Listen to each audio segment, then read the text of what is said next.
ஒரு முக்கிய எச்சரிக்கை. இந்த ஷோல சயின்ஸை பத்தி சரியா புரிஞ்சுக்காதவங்க செஞ்ச ஸ்டண்ட் தான் நீங்க பார்க்க போறீங்க. கூடவே அதை எப்படி சரியா செய்யணுங்கிறதையும் நீங்க கத்துக்க போறீங்க. அதனால யாரும் தயவு செஞ்சு இதை வீட்லயோ இல்ல வெளியோ ட்ரை பண்ணி பார்க்காதீங்க. நான் சொன்னதை விளையாட்டு எடுத்தீங்கன்னா இந்த மாதிரி குட்டிக்காரன் அடிச்சு மூஞ்சில கறி பூச்சி தான் வீட்டுக்கு போவீங்க. லேடிஸ் அண்ட் ஜென்டில்மேன், இது என்ன மாதிரி ஷோனா, இதுல நாங்க அறிவியலையும் காட்டுவோம், அறிவில்லாதவங்களையும் காட்டுவோம். கம்பியில முட்டிட்டு கபாலம் கழண்டவர், பறந்து வந்து பல்பு வாங்கினவர், சைக்கிளுக்கு பின்னாடி இருக்கிற சயின்ஸ், சயின்ஸுக்கு பின்னாடி இருக்கிற பெயிண்ட்ஸ் எல்லாம் உண்டு. ஒரு அழகான பேக் டைவ், ஒரு அனாவசியமான பேக் டைவ். வீலிங் பண்ணணும் வேடிக்கை பார்க்கற மூஞ்சில வீல் எடுத்து காட்டக்கூடாது. இப்படி விஷயம் புரியாம வீலிங் மட்டும் இல்ல, துப்பாக்கியால சுடவும் கூடாது. வெயிட் லிப்டிங்கோட சயின்ஸ் பத்தி புரிஞ்சுக்கலனா ஏற்படுற முன் விளைவுகள். இது வாயா இல்ல வாட்டர் ஃபால்ஸா, கார்ல ஓமகுண்டம் வளர்த்தவர், ஓடுற வண்டியில காத்திருக்கான்னு குனிஞ்சு பார்த்தவர், தண்ணி நினைச்சு தண்டு வளர்த்த பேத்துக்கிட்டவர், இப்படி முடிவே இல்லாத முட்டாள்களோட அணிவகுப்பா இருக்க போகுது. ஐயா, தோட்ட வேலைக்கு பின்னாடி சயின்ஸ் இருக்குதுங்க ஐயா. ஷோ ஸ்டார்ட் ஆயிடுச்சுன்னு சொல்ற மவனை தூங்குற நீ எந்திரி. இதுதான் சயின்ஸ் ஆஃப் ஸ்டூபிட். இந்த ரெண்டு கலரும் ஸ்விம்மிங் பூல்ல குதிக்க கலந்து பேசி தயாராயிட்டாங்க. ஆனா ஒரு இன்ச் மிஸ் ஆனதுனால இஞ்சி எடுப்பு அழகி ஆயிட்டாங்கோ. எவன்டா அது ஏன் வீட்டுக்கு முன்னாடி கார் பார்க் பண்ணவன்? அண்ணன் எதுக்கு நடுக்காட்டுல குனிஞ்சு பாக்குறாரு? பத்த வைக்கிறதுக்கு தானா பரட்ட. இவங்க அழிச்சாட்டி அதுக்கு அளவே இருக்காது. நாம பார்க்க போறது science of stupid. Hello friends, நீங்க என்ன எதிர்பார்க்கறீங்கன்னு எனக்கு நல்லாவே புரியுது. உங்க ஹார்ட் பீட்ல ஜாஸ்தி ஆயிட்டே போகுது. சீக்கிரமா மனிஷ், எங்களால வெயிட் பண்ண முடியல அப்படின்னு நீங்க சொல்றது என் காதுல விழுது. உங்க ஆதங்கத்தை போக்குறதுக்காகவே ஒரு அற்புதமான வித்தியாசமான ஷோவை உங்களுக்காக நான் கொண்டு வந்திருக்கேன். இந்த ஷோல நீங்க பார்க்க போறது ரெடிகுலஸ்லி ஃபன்னி வீடியோஸ் டோர்னேடோ. நான் ரொம்ப வளவளன்னு பேசி சும்மா போர்ல அடிக்க மாட்டேன். அதுக்கு பதிலா நல்ல ஃபன்னியான வீடியோஸையும் கூடவே சயின்டிபிக் ஃபேக்ட்ஸையும் நான் காட்ட போறேன். சோ இந்த ஷோவை நீங்க பாக்குறதுக்கு தயாராயிட்டீங்கன்னு நினைக்கிறேன். Let's start science of stupid. உலகத்துல ரொம்ப வேகமா ஓடக்கூடிய மனிதர்னு சாதனை படைச்ச உசைன் போல்ட் பத்தி உங்க எல்லாருக்குமே தெரியும். இவர் 43 km/h ஓடுவாரு இல்லைங்க, பறப்பாரு. ஆனா அது இங்க இல்லைங்க, இது அவருக்கு சரியான ட்ராக் கிடையாது. மிஸ்டர் போல்ட்டோடைய உண்மையான சாதனையை இப்போ நீங்க பார்க்க போறீங்க. இது ஃபாஸ்ட் ஃபார்வர்ட் ஷாட் இல்ல. இந்த ட்ரெட்மில் 39 km ஸ்பீட்ல செட் பண்ணப்பட்டிருக்கு. சராசரியா ஒருத்தர் ஓடும்போது அவருடைய வேகத்தை கட்டுப்படுத்தக்கூடிய விஷயங்கள் ரெண்டு. ஒன்னு ஸ்ட்ரைட் லெங்த், இன்னொன்னு லெக் டர்ன் ஓவர். உங்களோட ரெக்கார்டை நீங்களே பிரேக் பண்றதுக்கு எது சரியான இடம்னா ட்ரெட்மில் தான். ஏன்னா ட்ரெட்மில்ல ஓடும்போது மட்டும்தான் உங்களுக்கு எதிர்காத்து இருக்காது. இந்த காரணத்தினால நிச்சயமா உங்களோட வேகமா ஓட முடியும். இந்த முக்கியமான டிப்ஸை நீங்க யாருக்கிட்டே சொல்லாதீங்க. உங்களுக்கு ஒண்ணு தெரியுமா, இந்த ட்ரெட்மில்ல ஓடுறது சுத்த போரிங்கான விஷயம். ஆனா இதுக்காகவே மேல இருக்கிறவருக்கும் நன்றி சொல்லி ஆகணுங்க. அது ஏன்னா நமக்காகவே சில அவதாரங்கள் அனுப்பி வச்சிருக்காரு. அந்த அவதாரங்க காட்டுற சில கோப்பராகித்தனம் நம்மள சிரிக்க வச்சு இப்படி ஒரு ஷோ உருவாகிறதுக்கு காரணமா அமைஞ்சது. வாங்கம்மா, ட்ரெட்மில்ல ஓடுறதுக்கு நான் சொல்லி தரேன். முதல் முறையா வரீங்க, ரொம்ப ஜாக்கிரதையா வலது கால். என்ன பேச்சாங்க வச்சிட்டீங்களா? நம்ம மிலிட்டரிக்காரருக்கு இன்னும் குழந்தை மனசு மாறவே இல்ல. யூனிஃபார்ம் போட்டாலும் ஸ்ட்ரிக்டா தவழ்ந்துதான் போக நாடம் பிடிக்கிறாரு. எதுக்கு இந்த வீம்பு? ஒரு ரன்னர் ட்ரெட்மில்ல ஓடும் போது பெல்ட்டோட வேகத்துக்கு ஈக்குவலா ஓடணும். ஏன்னா பெல்ட்டோட அளவு காலை வீசி ஓடக்கூடிய அளவுக்கு தான் இருக்கும். நீங்க முன்னோக்கி ஓடிட்டு இருப்பீங்க, பெல்ட் உங்களை பின்னோக்கி இழுத்துட்டு இருக்கும். ஆனா ஓடுற நீங்க ஒரே இடத்துல தான் இருப்பீங்க. இதுல உங்களோட வேகத்தை கொஞ்சம் கொஞ்சம் அதிகரிக்கிறதா நல்லது. இதுல முந்திரி கொட்டை வேலை காமிச்சோம், குப்பர் அடிச்சு விழுந்து ட்ரெட்மிலுக்கு முத்தம் கொடுத்துட்டு இருப்போம். ஸ்லோ மோஷன்ல தான் ஓடுறான்னு ரொம்ப ஈஸியா நினைக்காதீங்க. முதல்ல ஸ்லோவா ஓட ஆரம்பிங்க, அதுக்கப்புறம் வேகத்தை கொஞ்சம் கொஞ்சமா கூட்டிக்கலாம். முக்கியமான விஷயம், பிடிக்கிறதுக்காக தான் ஹேண்ட்லே கொடுத்துருக்காங்க. பந்தா காட்டணும், மூக்கு இருக்காது. எல்லாம் எங்களுக்கு தெரியும், நக்கலா ஓடினா நாக்கு இருக்காது. எக்ஸ்கியூஸ் மீ, இது என்னோட பர்சனல் எக்ஸ்பீரியன்ஸ் கிடையாதுங்க. எல்லாம் ஒரு அப்சர்வேஷன் தான், புரியுதா? அங்க போய் அங்க பிரதட்சணம் பண்ணலாமா? இந்த மாதிரி உங்க லவ்வர் காலில் விழுந்திருக்கலாம்.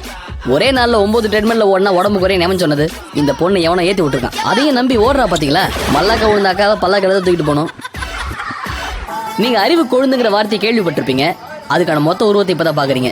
குச்சி ஊனி நடக்கிறாரே, இவருக்கு மூளையை முட்டில தான் இருக்குது. அப்படிதான் தம்பி, ட்ரெட்மில்ங்கிறது ஓடி உடம்பு ஒழுங்கா வச்சுக்கணுங்கிறது தான். இப்படி கட்டையை வச்சுட்டு கரகாட்டம் ஆடுறதுக்கு இல்ல.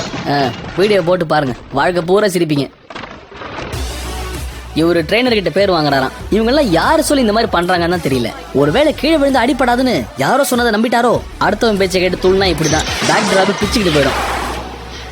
உலகம் ஊருன்னு அமெரிக்காக்காரன் கண்டுபிடிக்கல, ஐஎம் தான் கண்டுபிடிச்சது. ட்ரெட்மில்ல பந்தை வச்சு ஒரு லந்த காமிச்சாரு, மூக்கு வாயில பேந்ததுதான் மிச்சம். ஆஹா, இதெல்லாம் எப்படிங்க யோசிக்கிறீங்க? உங்களால மட்டும்தான் முடியும். அப்படி போடு. என்னதான் ஆச்சு? ஒழுங்கா ஓட்டிட்டு தான் வந்தாரு. ஆனா நமக்கு தான் ஒழுங்கா ஓடினா பிடிக்காதே. என்னமோ எதிர்க்க லாரி வர மாதிரி பிரேக்க பிடிச்சா அவ்வளவுதான், சைக்கிள் கிளம்பிடுச்சு.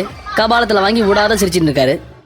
சின்ன வயசுல நாம எல்லாரும் பொம்மை துப்பாக்கியில விளையாடி இருப்போம். முக்கியமா தீபாவளி டைம்ல தீபாவளி துப்பாக்கி இல்லாம இருக்க மாட்டோம். ஆனா இந்த காலத்து பசங்க என்ன கேக்குறாங்கன்னு தெரியுமா? சர்வ சாதாரணமா கொஞ்சம் கூட யோசிக்காம AK-47 வாங்கித்தாங்கன்னு கேக்குறாங்க. அதுக்குள்ள அவசரப்படாதீங்க, அவங்க டாய்கன் தான் கேக்குறாங்க. Okay, relax. ஆனா இதை விட வித்தியாசமான ஒரு பொருள் இருக்குங்க, அதுதான் பொட்டேட்டோ கேனன்ஸ். அது பத்தி எனக்கு அதிகமா தெரியாது, நீங்களே பாத்துருங்க. இந்த துப்பாக்கியில 290 km/hல குண்டு வெளியே வருமா, அதாவது உருளைக்கிழங்கு வருமா. இது 274 மீட்டர் வரைக்கும் போகுமா. இந்த உருளைக்கிழங்கு ஏற்படுத்துற உபாதைகளை பார்க்கலாமா? உருளைக்கிழங்கு வெறும் கூட்டு பொரியலுக்கு மட்டும் இல்ல, இப்படி டென்ட் டரியலுக்கும் யூஸ் பண்ணலாம். மக்களே, உருளைக்கிழங்கு வீட்டுல சமைச்சு சாப்பிடுங்கன்னா அது என்ன ஊரா வீட்டு கார்ல ஓட்ட போட்டு விளையாடுறது? சரி, இப்போ நீங்க இந்த மாதிரி பிரச்சனை மாற்றத்துக்கு முன்னாடி இதை பாத்துருங்க. ஏன்னா இதுக்கு பின்னாடி சயின்ஸ் இருக்குங்க, இருக்கு. பொட்டேட்டோ கேன்ல இருந்து நாம தெரிஞ்சுக்க போற விஷயம் ஐடியல் கேஸ் லா. எப்பப்பெல்லாம் கேஸோட ஹீட் ஜாஸ்தி ஆகுதோ அப்பெல்லாம் அதோட வால்யூம் ஜாஸ்தி ஆகும். இப்போ நம்ம கேஸை கண்ட்ரோல் பண்ண நினைச்சா அதோட பிரஷர் ஜாஸ்தி ஆகும். ஒரு பொட்டேட்டோ கேனை வேலை செய்ய வைக்கிறதுக்கு அதோட கம்பஷன் சேம்பர்ல ஒரு சின்ன தீப்பொறியை உருவாக்கினா போதும். இப்போ பேரல்ல உருளைக்கிழங்கு இருக்கிறதுனால அதோட பிரஷரை வெளியே விடாம உருளைக்கிழங்கு தடுத்துக்கிட்டு இருக்கும். இந்த பிரஷர் ஜாஸ்தி ஆச்சுன்னா உருளைக்கிழங்கு ஒரு புல்லட் மாதிரி வெளியே வரும். உருளைக்கிழங்கு பின்னாடி இருக்கிற ஒரு வாயு கதை இதுதான். உங்களுக்கு ரொம்ப பிடிச்சிருக்கும் போல இருக்கு. எனக்கு நல்லா புரியுது. இப்ப நீங்க என்கிட்ட என்ன கேட்க வரீங்க? இந்த உருளைக்கிழங்கு எங்க கிடைக்கும் தம்பி அப்படின்னு தானே. எனக்கு தெரிஞ்சா உங்ககிட்ட சொல்லாம எங்க போவேன். ஆனா சில முத்தின கேஸ் என்ன பண்ணுதுங்கன்னா, இதை வீட்லயே செஞ்சா என்னன்னு யோசிக்கிறாங்க. அங்கதான் பிறகுது காமெடி. இந்த பையன் பண்ண முதல் தப்பு கேனனை பயன்படுத்துறதுக்கு டக் டேப்பை யூஸ் பண்ணது. இந்த கன்னுக்குள்ள பிரஷர் ஒரே மாதிரி இருக்காதுன்னு நான் முன்னாடியே உங்ககிட்ட சொல்லியிருக்கேன். இவர் அதை காதல வாங்கல போல இருக்கு. இவருக்கு இப்ப பிரஷர் ஜாஸ்தி ஆகி போச்சு. இவரு தாங்க நம்ம எல்போர்டு லோகநாதன். இவருக்கு இந்த கன் எல்லாம் சரி வராது. வீட்டு மொட்டை மாடிக்கு போங்க, உச்சி வெயில காத்தாரி விடுங்க, உங்களுக்கு அதான் கரெக்ட். என்ன இவ்வளவு பெருமிதம்? இவர் அடுத்த ஞானப்படம் பின்னாடி பேஸ் பண்ணாமலே பிரஷர் உருவாக்குறாராம். குனிஞ்சு பாருங்க தெரியும். ஆனா அந்த உள்ள போன உருளைக்கிழங்கு இதுக்கு பேரு தான் ஃபயர் ஃபேஷியல். இவங்க செட்டப்ப பாத்தீங்களா? எவ்வளவு பெரிய ஃபயர் பிளேட் மொத்தமா புடிங்கிட்டு போச்சு. கண்ணா, உருளைக்கிழங்கு முன்னாடி வர்றதுக்கு வாய்ப்பு ஏற்படுத்தி கொடுக்கலன்னா போயா வெண்ணன்னு கிழங்கு பின்னாடி தான் வரும். சயின்ஸ் கண்ணா, சயின்ஸ். இங்க ரெண்டு பேர் என்ன பண்றீங்க? ஓ, ப்ரொப்பலண்ட ஜாஸ்தியா வைக்கிறீங்க. இப்படி ப்ரொப்பலண்ட ஜாஸ்தியா வச்சீங்கன்னா என்ன ஆகும்னு தெரியுமோ? நீங்க மேக்கால குறி வச்சு நிப்பீங்க, குண்டு கிழக்கால போகும். நீ ஏப்பா மலை உச்சியில பாக்குற? சரிதான், குண்டு வெளியே வராம இருக்க கைய வேற வச்சாரா? வச்சது சோத்தாங்கை வேற சுத்தம். இனிமே ஒரு வாரத்துக்கு ஒரு ஊட்டி தான் ஒண்ணும். ஐடியா கொடுத்தவருக்கு அடி மேல அடி. அண்ணா, நீங்க என்ன பண்றீங்க? ரொம்ப சாகவாசமா உட்காந்து வேலை பாக்குறீங்க. உள்ள கேஸ் இருக்குன்னு அதுகிட்ட உட்காந்து கொஞ்சிக்கிட்டு இருக்கீங்க. அது வெடிக்கும். சயின்ஸ் டீச்சர் சொல்லும் போது அவரை கலாய்ச்சிங்கல்ல, இப்ப பழம் சுடுதா? கை மேல பலன், கை மேல பலன்னு சொல்லுவாங்களே, அது இதுதான். As you can see, this is completely burnt. Anyway, it's good time, but on the bright side, கையில நெருப்பு, வாயில சிரிப்பு. சரிதான், சாரோட சிட்டிங் ஒரு சைஸா இருக்கு. இங்க வந்து இவர் நிக்க சொன்னது யாரு? ஒரு உருளைக்கிழங்கு என்ன செஞ்சிருங்கிற நக்கல் தானே. மணியே, மணியின் ஒளியே. இந்த பாடலை இவருக்காக நாங்க டெடிகேட் பண்றோம். இது இவரே கேட்டு வாங்கினவை. என்ன உருளைக்கிழங்க சாப்பிடுறதோடு நிறுத்திக்கணும், தெரியுதா? ரூஃப் ஜம்பிங் இல்லனா மேல இருந்து குதிக்கிறது. உங்களுக்கு இதை கேட்டவனே தோணலாம், ஏன்பா இது என்ன சயின்ஸ் இருக்க போகுது? இந்த மாதிரி நினைக்காதீங்க. ஒவ்வொரு விஷயத்துக்கு பின்னாடியும் சயின்ஸ் இருக்கு. அடியேன் பேசுறது, அது உங்க காதுல விழுறது, அதை நீங்க பாக்குறது, இப்படி எல்லாத்துலயும் சயின்ஸ் இருக்கு முருகேஷா. சொன்ன உடனே புரிஞ்ச மாதிரி மண்டை ஆடுறீங்க. ஆனா எத்தனை பேர் மண்டை ஆடுறதோடு நிறுத்துறாங்க? ஆனா நான் உண்மையா தானே சொல்றேன். ஒரு நிமிஷம், நான் சொன்ன நம்ப மாட்டீங்க. இந்த வீடியோ பாருங்க.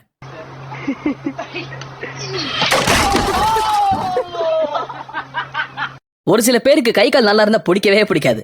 ஆனா இந்த மாதிரி பண்ணும்போது அவங்க மனசுக்குள்ள மரண பீதி இருந்தாலும் அடங்க மாட்டாங்க. இந்த மாதிரி செய்யும் போது விழுந்து எலும்பு உடைஞ்சதுன்னா நமக்கு தான் அவதின்னு எண்ணி பார்த்தாங்கன்னா பிரச்சனை இருக்காது. நீங்க குதிக்கிற இடத்தோட உயரம் அதிகமாகும் போது நீங்க விழப்போற வேகமும் வாங்க போற உதையும் ஜாஸ்தியா தான் இருக்கும். ஒரு 15 அடி உயரத்துல இருந்து நீங்க குதிக்கும் போது உங்களோட வேகம் எப்படி இருக்கும்னா 3.5 டன் வெயிட் கீழே விழுந்தா என்ன ஒரு இம்பாக்ட் இருக்குமோ அதே இம்பாக்ட் இருக்கும். நீங்க விழும்போது எந்த ஒரு பாதிப்பு ஏற்படாம இருக்கணும்னா விழுற இடத்துல மடங்கக்கூடிய ஏதாவது ஒரு பொருளை வச்சீங்கன்னா பாதுகாப்பா இருக்கும். அது உங்களோட லேண்டிங் வேகத்தை படிப்படியா குறைச்சிடும். ஒரு காரை கூட இந்த மாதிரி தான் டிசைன் பண்ணுவாங்க. ஆக்சிடென்ட் ஆகும்போது ஒரு கார் இந்த மாதிரி தான் வளைஞ்சு நெளிஞ்சிடும்.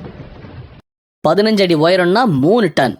இது உங்களுக்கு ஞாபகம் இருக்கோ இல்லையோ, எனக்கு நல்ல ஞாபகம் இருக்கு சார். உங்க உடம்புல இருக்க ஸ்பேர் பார்ட்ஸ் எல்லாம் ஒழுங்கா இருக்கணும்னா இந்த ரூஃப் ஜம்பிங் அப்படிங்கிற விஷயத்த உடனே உங்க மனசுல இருந்து சூமந்திரகாளி போட்டு அண்டு பண்ணி தூக்கிடுங்கன்றேன். நீ இப்படி எல்லாம் ரைமிங்கா பேசினா நாங்க ரூஃப் ஜம்பிங் பண்றதை விட்டுருவோம் நினைக்கிறியா தம்பி அப்படின்னு உங்க மனசு விடுற அரைக்கூவல் என்ன கேக்குது. இந்த வீடியோ ஒரு வாட்டி பார்த்துட்டு அதுக்கப்புறமா உங்களுக்கு இதெல்லாம் தோணுதான் யோசிச்சு சொல்லுங்க. நம்மளோட முதல் ட்ரீட்மெண்ட் இந்த மாதிரி தண்ணியில குதிக்கிறவங்களுக்கு என்ன ஆகுங்கிறதா. பார்த்து பரவசம் அடைங்க. வேலை வட்டி இல்லாம 2 பேர் வீட்டு மேல டவுசரோட உட்கார்ந்து இருக்காங்களே, இவங்க வடாங்க காயப்பட வந்தாங்க நினைக்கிறீங்களா? பாறாங்கல்ல மாதிரி இருக்கிற இந்த உருவம் ஸ்விம்மிங் பூல்ல குதிச்சா இருக்கிற தண்ணில ஒரே செகண்ட்ல வெளியே வந்துரும். வேற புது தண்ணி மாத்திக்கலாம் இல்லையா? உங்கள் நீச்சல் குளத்தில் தண்ணி மாத்துவது எப்படி? ஐயோ, இவருக்கு லாங் சைடு போல இருக்கு. ஐயா, தண்ணி ஒரு அடி முன்னாடி இருக்கு. ஆனா பக்கத்துல உட்கார்ந்தவர் பயங்கர புத்திசாலி போல இருக்கு. நம்ம ஷோவை பாத்துருப்பாரு நினைக்கிறேன். அதான் கை சைலண்டா வேடிக்கை பாக்குது. இதுல கருத்து என்னன்னா, இவர் நின்ன இடத்துக்கும் ஸ்விம்மிங் பூலுக்கும் நிறைய கேப் இருந்தது. ஓடி வந்து குதிச்சிருந்தாருன்னா கண்டிப்பா இதை ரீச் பண்ணிருப்பாரு. நீங்க எழுந்தீங்கன்னா அடுத்த வாட்டியாவது ஒழுங்கா குதிங்க. ஸ்விம்மிங் பூல்ல லேடிஸ் இல்லனா எப்படி? ஐ லேடிஸ் லேடிஸ். இந்த ரெண்டு கலரும் சேர்ந்து குளத்துல குதிக்கிறதுக்கு கலந்து பேசி முடிவு எடுத்துருச்சுங்க. அதுல ஒண்ணு குத்தாட்டம் போடுது. குதிக்கணும்னு நினைச்சது தப்பு இல்ல, ஆனா எப்படி குதிக்கணும்னு பிளான் பண்ணாம குதிச்சதுதான் ரொம்ப தப்பு.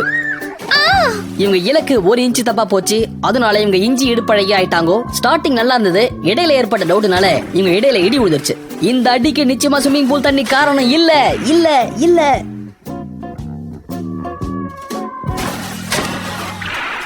மேல இருந்து குதிக்கிறதுக்கு கைக்கு எதுக்கு கிளவுஸ்?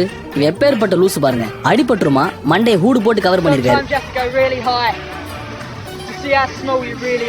இந்த உலகத்துக்கு ஏதோ முக்கிய செய்தி சொல்லிட்டாரு. பொண்ணுங்களை நம்பி காதல்ல விழுந்தாலே மூக்கு வாயெல்லாம் ஊத்துது. இங்க கீழே தண்ணி கூட இல்ல, பந்த நம்பி பறந்து வராரு. நான் சொல்லல, இவனுங்களை நம்பினாலே இப்படித்தான். வாழ்க்கை என்னும் ஓடம் உடஞ்சு போச்சு பீடம். பந்தும் ஏமாத்தோங்கிற விஷயத்த அண்ணன் கீழே வந்துதான் தெரிஞ்சுக்கிட்டாரு. ஐயா, அடிப்பட்ட அதிர்ச்சியில்தான் ஞானம் ஒதுக்குது. இந்த பந்து என் வெயிட்டு, நான் குதிக்கிற உயரம், புவியீர்ப்பு, இது எல்லாத்துக்கும் சரிப்பட்டு வருமான்னு நான் முன்னாடியே யோசிச்சிருக்கணும்.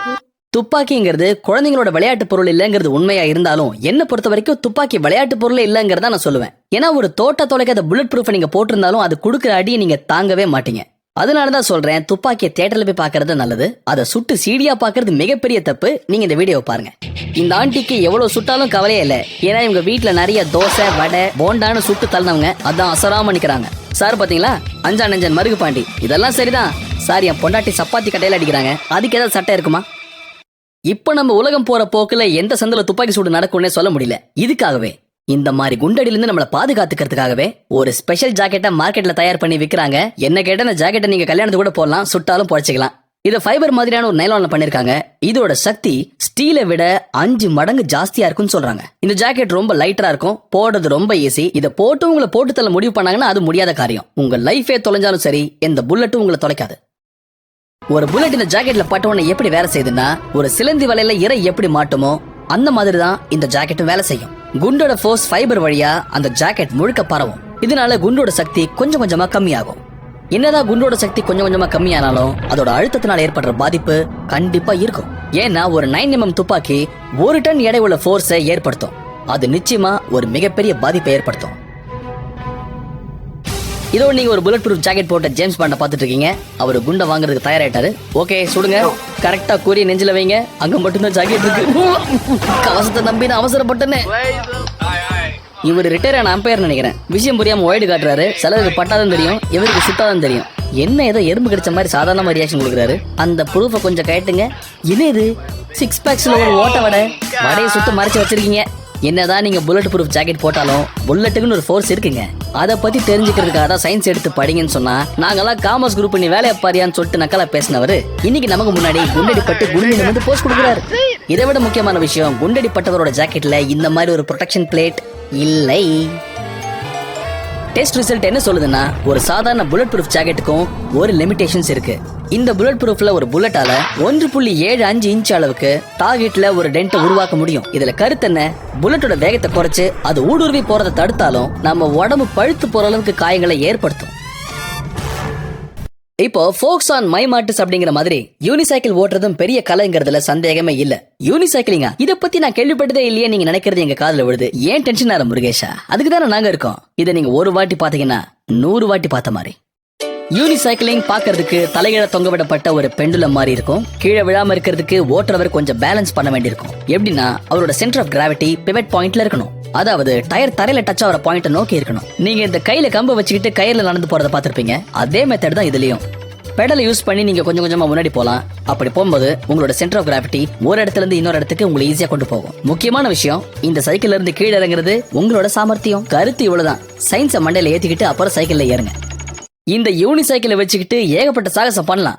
யூனிசைக்கிளிங் ஓட்டுறவங்க கூட ஜக்லிங்கும் சேர்ந்து பண்றாங்க. எப்படி இந்த மாதிரி ஐடியா உங்களுக்கு வருதோ?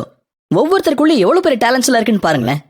ஒரு யூனிசைக்கிளிங்க்கு பின்னாடி இருக்கிற சயின்ஸை பத்தி நீங்க தெளிவா தெரிஞ்சுக்கிட்டீங்கன்னா எவ்வளவு பெரிய சாகசங்களை பண்ணலாங்கிறத இந்த எக்ஸ்பர்ட்ஸ் மூலமா நீங்க தெரிஞ்சுக்கலாம். யூனிசைக்கிளை ஒழுங்கா யூஸ் பண்ண தெரியலன்னா ஒரு காமெடி இப்படிதான் எக்ஸ்போர்ட்டா நம்ம ஊருக்கு வரும்.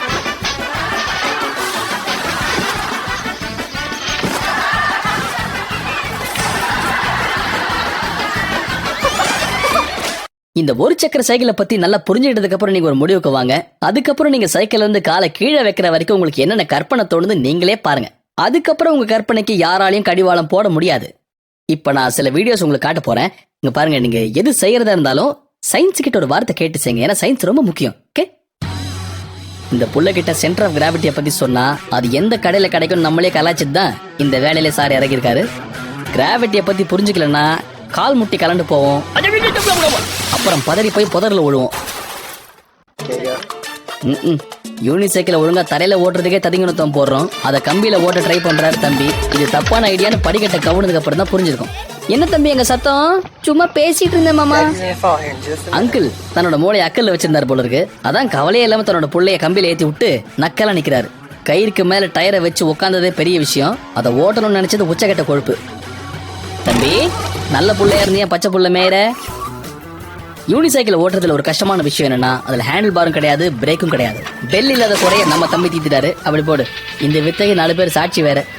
டிங் டிங். தம்பி யூனிசைக்கிளை ஹேண்டில் பண்றதுக்கு ஹேண்டில் பார்ல எதிர்பார்க்க கூடாது. நான் இவ்வளவு சொல்லி இந்த வேலையை பண்ணியே கட்டையிலே அடிபட்டது. அவன் 2 சக்கரம் வச்சிருந்தாலும் ஒழுங்கா வீடு போய் சேர மாட்டேங்கிறான். இவர் ஒத்த வீல வச்சுட்டு வித்த காட்டுறாரு. டேய் எவ்வளவு சொன்ன? கிராவிட்டி, பிவட் பாயிண்ட், பெண்டுலம் போச்சு. தம்பி சயின்ஸ் சரி வேற புரிஞ்சுக்காம சைக்கிள் ஓட்டி பின்கோடு கிழிஞ்சதுதான் மிச்சம். போய் நல்லா படிச்சுட்டு வாங்க தம்பி. ஒரு வீல்ல இருந்து விழுந்தாலே 9 துவாரமும் பஞ்சர் ஆயிடுது, இதுல 3 வீல் வேற. இதெல்லாம் நமக்கு சர்வ சாதாரணம். முக்கியமான விஷயத்துக்கு போகும்போது 3 சக்கரத்துல போனா தானே ஒரு 3000 பேர் பாப்பாங்க உழுந்து வர்றத. இதெல்லாம் எனக்கு பழக்கம், ஒன்னும் பிரச்சனை இல்ல. இங்க தானே எங்க பழக்கம்.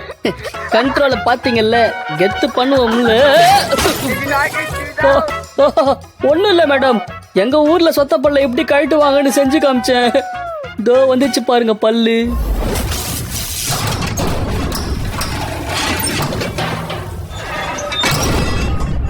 நம்மளோட அரசாங்கம் ஒவ்வொரு 3 மாசத்துக்கும் பெட்ரோல் விலை ஏத்திட்டே வருது. ஆனா ஊருக்குள்ள கொழுப்படுத்த வெடல பசங்க இருக்காங்களே, அவங்க பான் ஃபயருக்காக பெட்ரோல தான் யூஸ் பண்றாங்களா. வாயா வாயா. ஆனா மூளையை யூஸ் பண்ண மாட்டோம், நாடம் முடிக்கிறானுங்க. இப்போ சில வீடியோஸ்ல காட்ட போறேன் பாருங்க. இவங்களை எப்படி வீட்டுல வச்சு மேய்க்கிறாங்கன்னு தெரியல. பெட்ரோலை பத்த வைக்கிறதுக்கு பின்னாடி கூட சயின்ஸ் இருக்குன்னு தெரிஞ்சா நிச்சயமா இப்படிலாம் செய்ய மாட்டாங்க. இவங்கள மாதிரி ஒவ்வொருத்தரும் எடுக்கிற முட்டாள்தனமான முடிவுனால நமக்கு தான் வீடியோ லிஸ்ட் ஏறிட்டே போகுது. நம்ம ஊர்ல பெட்ரோல் வைக்கிற விலைக்கு இதை வாங்கலாமான்னு யோசிக்கிறோம். ஆனா இவரு கொஞ்சம் கூட யோசிக்காம அவரோட சொந்த காடு பூரா பாசனம் பண்றாரு. பெட்ரோல் போட்டு பைக்கு கார் ஓடுறதான பாத்திருப்பீங்க. ஒருத்தர் தலை தடிக்க ஓடுறத பாத்திருக்கீங்களா? இந்த லெப்ட்ல ஓடுறாரு பாருங்க. தன்வினை தன்னை சுடுன்னு ஒரு சொல் இருக்கு, அதை சாரு நிரூபிச்சே காமிச்சிட்டாரு. சாரு சொல்லின் செல்வர். எதை எரிக்கிறதா இருந்தாலும் அதுக்கு நிச்சயமா பெட்ரோல் மட்டும் யூஸ் பண்ணவே கூடாது. அட நான் சும்மா சொல்லுங்க, நிஜமா தான் சொல்றேன். அதுக்கு பின்னாடி சயின்ஸ் இருக்கு. சரி நான் காட்டுறேன் பாருங்க. டைனமிட்டை விட பெட்ரோலுக்கு 6 மடங்கு சக்தி இருக்கு. இது காத்துல உடனடியா ஆவியாயிடும். இந்த மேகம் மாதிரி உருவாறதுனாலதான் பெட்ரோல் சீக்கிரமா பரவி எரியுது. இந்த பெட்ரோல்ல இருந்து உருவார ஆவி காத்தை விட கனமா இருக்கும். மிக வேகமா வர இந்த ஆவி சுத்தி பெரும்பாலான பகுதிகளில் பரவ ஆரம்பிச்சிடும். இது நம்ம முக்கியமா புரிஞ்சுக்கணும். இதுக்கு பேர் தான் வேப்பர் கிளவுட். இது சில மீட்டர் தூர அளவுக்கு கூட பரவறதுக்கு நிறைய வாய்ப்புகள் இருக்கு. காத்துல பெட்ரோல் 1.4% மிக்ஸ் ஆன கூட அது எக்ஸ்ப்ளோசிவா மாறிடும். இந்த விஷயம் உங்களுக்கு தெரிஞ்ச உடனே உங்க மூளை எப்படி வேலை செய்யுதுன்னு கூட எனக்கு தெரியுமே. மரத்தை வச்சவங்க தண்ணி ஊத்துவாங்க, இவர் தன்னோட விறகுல பெட்ரோல் ஊத்துறாரு.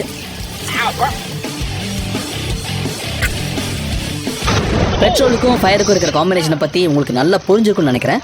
ஜாக்கிரதையா இருங்க. இதை எரிக்கிறதுக்கு எவ்வளவு பெட்ரோல் யூஸ் பண்ணிருப்பாங்கன்னு நினைக்கிறீங்க? இந்த மாதிரி எடுத்துக்காட்டு நம்ம கிட்ட ஏராளமா இருக்குங்கோ. ஆமா, நெருப்பு கொஞ்சம் கூடி போச்சு. நீங்க இந்த பெட்ரோல் கேஸ் வேப்பர் கிளவுட பத்தி இன்னொரு முக்கியமான விஷயமும் தெரிஞ்சுக்க வேண்டி இருக்கு. இதை சுத்தி இருக்கிற காத்துல வெப்பம் ஜாஸ்தியா இருந்ததுன்னா நாம நினைக்கிறத விட வேகமாவே பெட்ரோல் எவாபரேட் ஆயிடும். பெட்ரோலை இப்படி பச்சை தண்ணி மாதிரி ஊத்திட்டு இருக்கீங்களே, உங்க தாராளத்துக்கு அளவே இல்லையா? இறங்கி வரதுக்கு சோம்பேறித்தனம் போட்டு அங்கேயே கொளுத்திடாதீங்க. ஓ டேக் 1. கவலையே படாதீங்க, ஃபர்ஸ்ட் டேக்லயே டேக் ஆஃப் தான். அண்ணே உங்களுக்கு வேண்டப்பட்ட விரோதி யாரும் பக்கத்துல இல்லையே, பார்த்து செய்யறேன்னு சேர்த்து செஞ்சிட போறாங்க. சரிதான், முதல்ல சீக்கிரம் இறங்கி வாங்க. வேடிக்கை பாக்குற எனக்கே கலக்குது. உங்க தாடியில பெட்ரோல் தான் ஓட்டிருக்கா? ஓய் எல்லாத்தையும் ஊத்தியாச்சு, வேலை முடிஞ்சது. கொளுத்திட்டு உடனே வீட்டுக்கு போய் டீ சாப்பிடலாம். வீடியோ கரெக்டா வரணும். பார்த்தீங்களா, இந்த ஆளை கட்டி வச்சு உதைக்கிறதுல தப்பே கிடையாது. இதை பார்த்தா வெள்ளைக்காரங்க தான் பல விஷயம் சாதிச்சாங்கன்னு சொன்னா சந்தேகமா இருக்கு. நம்ம தீப்பொறி திரும்பவும் என்ன தப்பு பண்ணாரு கண்டுபிடிச்சிங்களா? ரொம்ப நேரமா அந்த குவியல் மேல நின்று பெட்ரோலை ஊத்திக்கிட்டே இருந்தாரு. அதுவும் அளவுக்கு அதிகமான பெட்ரோலை ஊத்திட்டாரு. இவரை சுத்தி இருக்கிற காத்தோட வெப்பம் 26 டிகிரி செல்சியஸ்ல இருக்குது. அதனால பெட்ரோல் சீக்கிரமா ஆவியாகி அவரை சுத்தி நாலா பக்கமும் மேகம் மாதிரி சூழ்ந்து இருக்குது. இந்த கருத்தை நம்ம அண்ணன் புரிஞ்சுக்காம கொளுத்தி போட்டாரு. இதுல நெருப்பு வெறுப்பாயி அண்ணன் மூஞ்ச கருப்பாகிடுச்சு. இதுல கூட வந்த கேமராமேன் மட்டும் தப்பிச்சிருவாரா? என் வாழ்க்கையில இப்படி ஒரு ஹாட் வீடியோவை நான் பார்த்ததே இல்லை. பாவம், அன்னையில இருந்து அண்ணன் பைக்ல கூட பெட்ரோல் போறதே இல்லை, சைக்கிள்ல தான் போறாரு. அதுவும் உருட்டிட்டே தான் போறாரு.